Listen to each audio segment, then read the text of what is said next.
Hello friends, నేను వచ్చేసా. Welcome to my YouTube channel. ఇంకా మా హాస్టల్లో సెల్ఫ్ కుకింగ్ ఉంటుంది అనమాట. ఇంక సరే అని చెప్పి ఎగ్ బుజ్జి చేసుకున్నాను. ఇంకా మాకు నాన్ వెజ్ నైట్ పెడతారనమాట, ఆఫ్టర్నూన్ వెజ్ పెడతారు, మార్నింగ్ కూడా ఉప్మా పెట్టారు. నాకు ఉప్మా అస్సలు ఇష్టం ఉండదు. ఇంక సరేలే అని చెప్పి ఎందుకో ఎగ్ బుజ్జి చేసుకోవాలి అనిపించింది. ఇంక ఎగ్ బుజ్జి చేసుకున్నాను అనమాట. ఇంకా నేను హాస్టల్లో ఫస్ట్ టైం కుక్ చేసుకుంటున్నాను అనమాట. మాకు సెల్ఫ్ కుకింగ్ అయినా నేను ఎప్పుడు ట్రై చేయలేదు, ఫస్ట్ టైం చేసుకుంటున్నాను. ఎగ్ బుజ్జి 5 to 10 minutesలో ఈజీగా అయిపోతుందన్నమాట. ఇంకా నాకు కుకింగ్ అంత ఏం రాదు, బట్ ట్రై చేస్తా యూట్యూబ్లో అలా చూసి. ఇంకా అలా కొంచెం పసుపు, సాల్ట్ అండ్ చిల్లీ పౌడర్ వేసుకోవాలి.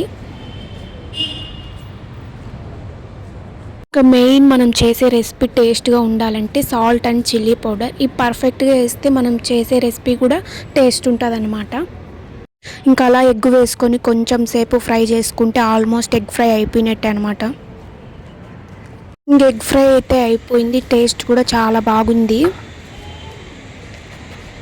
ఈ వీడియో మీకు నచ్చినట్లయితే లైక్ చేయండి, షేర్ చేయండి అండ్ సబ్స్క్రైబ్ చేయడం మర్చిపోవద్దండి.